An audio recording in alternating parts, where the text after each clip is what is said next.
Five-star edge Richard Wesley is no longer committing to Oregon. He decommits just I guess a couple weeks after committing to Dan Lanning in Oregon, and they did a whole video of them jumping inside the pool here.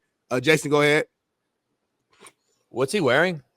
Just some tights, like what you wear underneath, like your short. He probably had no actual swimming trunks. Dan Lanning came in with the idea. They said, "All right, just use your tights, and we'll jump in that way."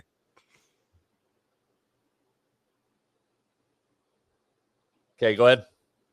Let's go ahead and actually play the video with sound, Bailey. I think just so everybody else can hear it. Let's do it right now. Oh, didn't see you there. Well, all the schools, they all show me, so much love, but there's one school, show me the most love, and I guess it's where I'm going. You ready, Coach? Let's get it. Whoa. It's time, baby. Let's go. It is. The rewind was crazy. Let's get it. Give me a second. Time, baby. Give me a second. In substance. Give me a second to process this. Go ahead, give me your take. Because I got actually people on. I'm just like I'm like embarrassed. I got like former coaches on the staff that were my former coaches, actually literally on the staff. I know. Right so I want now. you to take your time for you answering. I want you to think through it. I know Dan really well. I know Dan really well. I heard he's a good guy, but I just feel I don't feel sorry for him, but it's just kind of like embarrassing. Like I could tell for him to do that, he must have really wanted this guy and was excited, and this is probably like his way of like kind of shitting on the other school, saying, "Hey, I'm the best recruiter. I got the 5-star edge guy. He's coming here." Did a whole video. They acted the scene out. He probably, they probably pitched the idea to him to do this idea. Coach Lanning was like, "You want to jump in the pool? Let's do a whole thing about it. We'll post it on our page. We'll collab with you, make it a whole, do the whole nine." And for him to just back out, I think it was like 17 days later. It's just like, damn, homie. It's like I'm not surprised though at this point. Like I don't get surprised no more because like we've seen the last couple of years. This is what the kids do. So like it's almost a surprise when you stick around now. So I'm not surprised that Richard did it. It's more so just embarrassing that Coach Lanning like was trying to step outside his comfort zone, I'll say, and do something different to connect with future recruits and players, and kind of shit on the other teams who couldn't get this cat, and then just to lose them in like less than a month later. It's like damn. So that's where I'm at. Where'd he go? Mm-hmm. Oh, we don't know. He hasn't committed nowhere else. He just said no. I'm not going there. I don't. Only thing I saw is that he decommitted from Oregon. I don't know if he's Bailey. If you have any information, if he's going to like any other school specifically, but I don't know. So he's talking to, from what I understand, Texas A&M, Ohio State, and Texas as well, and Sark. But he was committed to Oregon and then just decommitted. Now is no longer committed to Oregon. Ironically, just 17 days after that video. So he hasn't committed to anywhere else yet. He's just chilling. That's crazy. So go ahead, Jason. I mean, what are your thoughts as a coach, as a former top recruiter, as a guy who knows Coach Lanning personally and a lot of people on that staff? Like, you got this very serious tone in your face. I almost want to put you on the big screen side by side with this picture, but tell me your thoughts.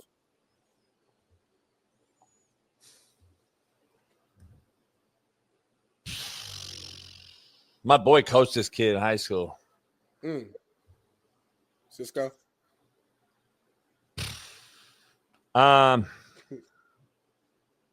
Bailey, we have that speech. Yeah, 1 second. We'll pull it up here in a second, man. In substance, not flash. Rooted in substance. Today, we talk with our pads. You talk with your helmet, right? Every moment. The Cinderella story is over, man. Right? They're fighting for clicks. We're fighting for wins. There's a difference, right? There's a difference, right? This game ain't going to be played in Hollywood. It's going to be played on the grass, right? It's going to be played on the grass. Let's go.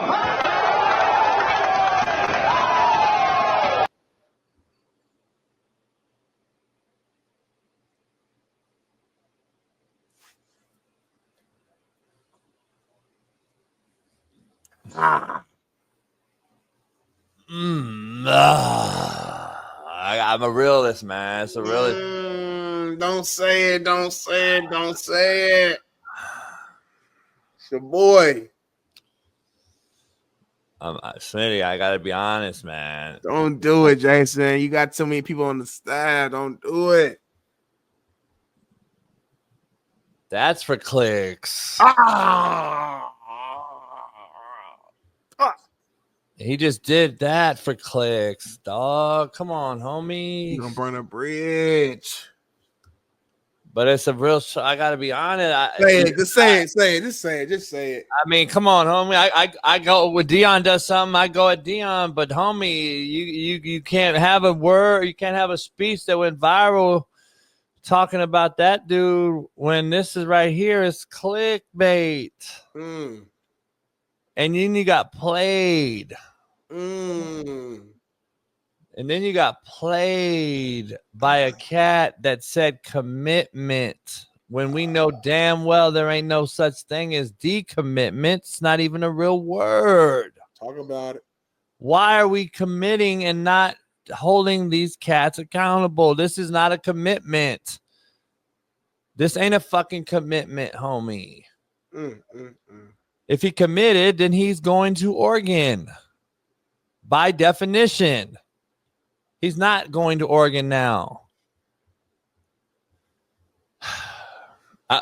Listen, I know Dan well. I think Dan's one of the best recruiters in college football. Me knowing the cat that like how I am as a recruiter, because I would make this so I would shit on everybody in such a way on with this that people don't even grasp and fathom. I wouldn't be shocked if Dan still has this kid signed. I wouldn't be shocked at all. And then this ended up being like a new meme. Psych. Like little the whole thing. Something. But that's what Dan has to get done right now. After this, Dan has to get that done. This kid's out of here, out of LA, Sierra Canyon, I believe. I think he was at a couple schools. My boy coached him. Here's the thing, Smitty. That's actually a thing you did for clicks. I got secondhand embarrassment because I would never put myself in that position because I don't ever trust these cats.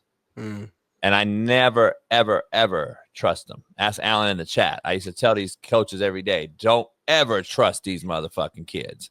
Love them, coach them hard, believe in them, and understand that they will still fuck you at the end of the day.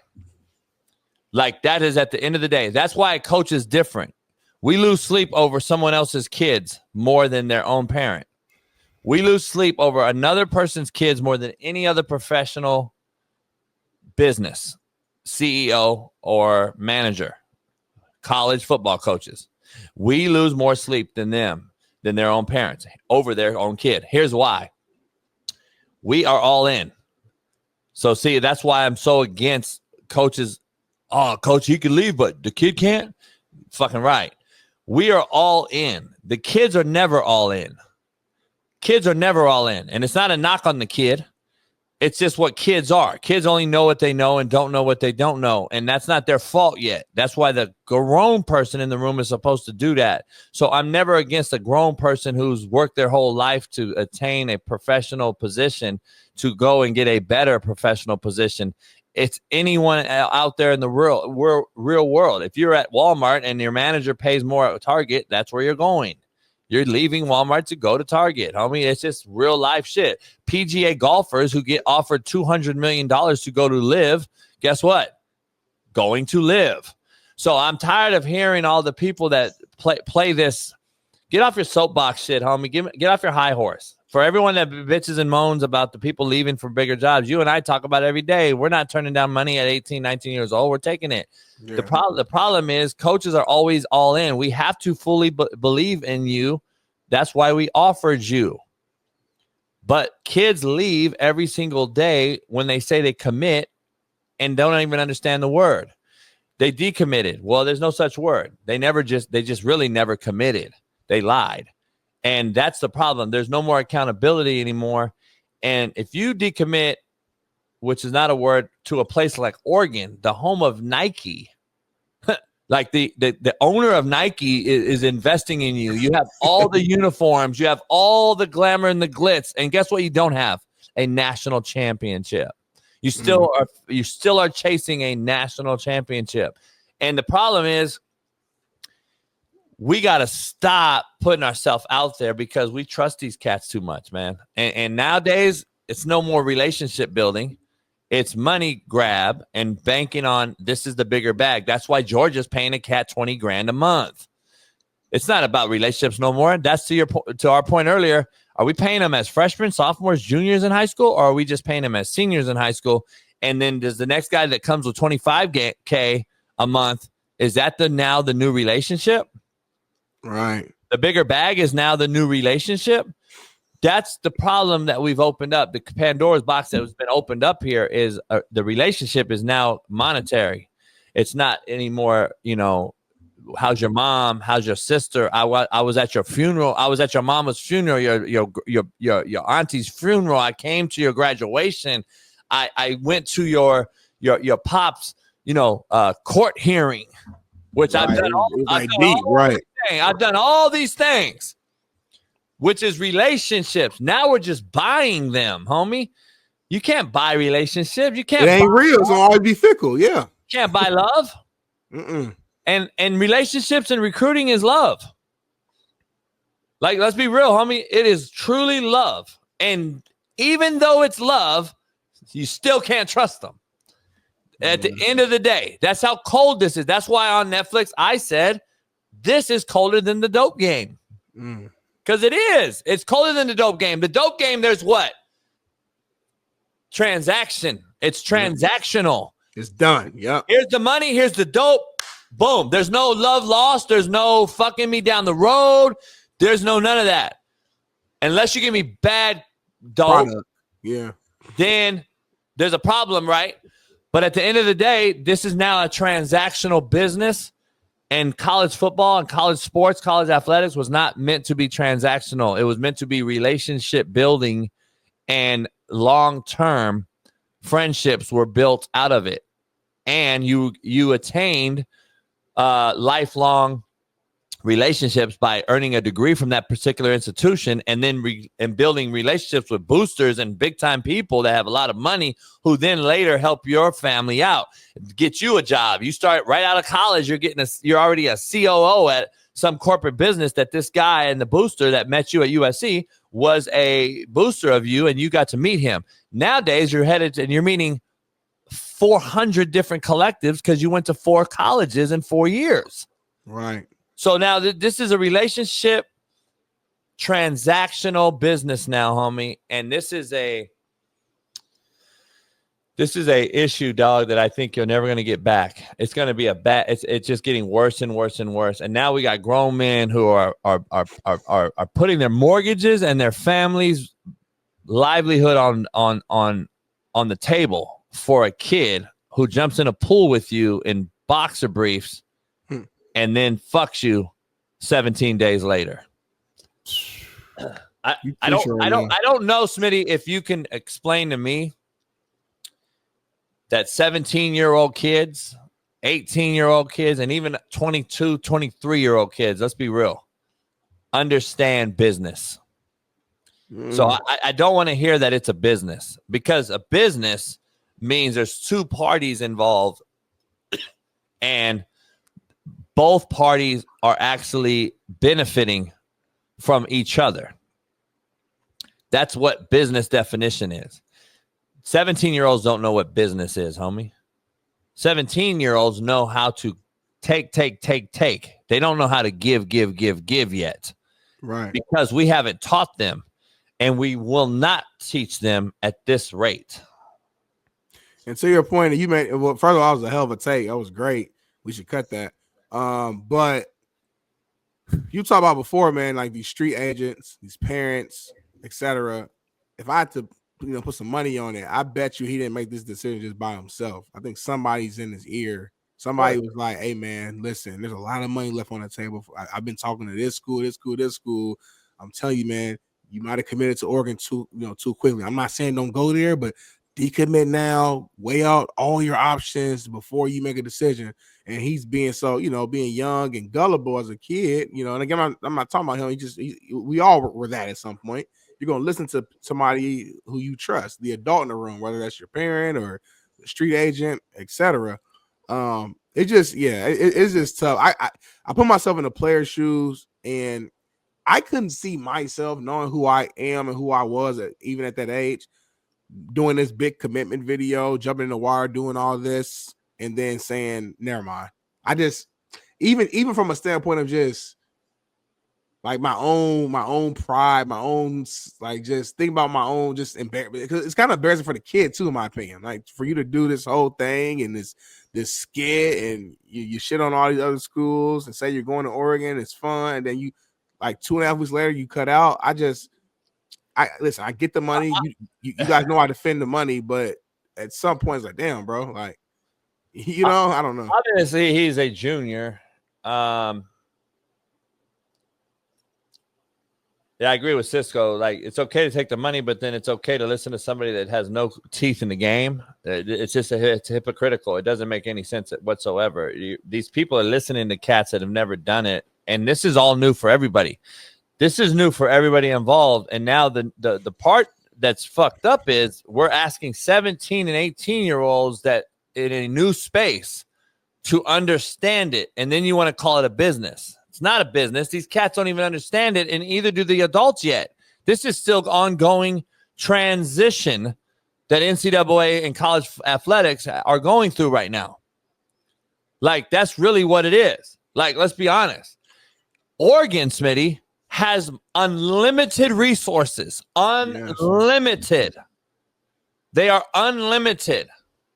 So, like, if you're telling me you're turning down Oregon that has unlimited resources, right, then there's a fundamental problem here. Like, let's be honest, homie. There's an actual fundamental problem if you're telling me I'm turning down Oregon with unlimited resources, or Texas or Ohio State or whatever. If you're changing hats, as the kid's parent we had on the show, if you're flip-flopping hats and doing that disrespectful shit in front of coaches that have earned their right to coach you, then there's no stopping what's going to happen, homie. It's going to get so bad, and it's going to be such a mockery in the next 5 years. I don't know how this thing survives it.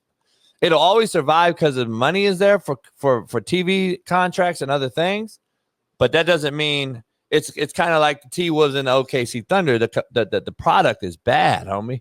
The product is bad, and it's getting worse and worse. And we're continuing to pay more money. And that's what's crazy. We're paying more money, but we're demanding less, we're requiring less, and we're getting less as the fans, ticket holders, etc. So I don't understand how that is sustainable. That's why baseball has lost so much fan base in live attendance. In small market clubs like Florida Marlins or Miami Marlins and other places, Cleveland and other places. These places are losing the fan bases because of what we're doing. We're overpaying players who basically are on the court, field, or a diamond, etc., half the time, half the season, playing half the games. I don't see how it's sustainable. And only corporate sponsors are going to continue to pay for how long before they go broke? Because eventually corporate sponsors don't have unlimited money. They have untapped resources and a bunch of money, ungodly amounts of money, but it's gonna end up, the money will stop at some point. Right. Whether that's 5 years, 10 years, 20 years, it's going to stop. There's no way that this is the new model that can be sustained for the next future generations. There's just no way. We've accepted mediocrity as the excellence, and that's just a fact, and that's just what we're facing. And it's unfortunate because these kids aren't being taught anything. They are not taught. They're not being taught any life lessons anymore, homie. And college football was meant to teach life lessons. It wasn't just to get you paid. Couldn't say it any better, man. We'll see what happens moving forward, but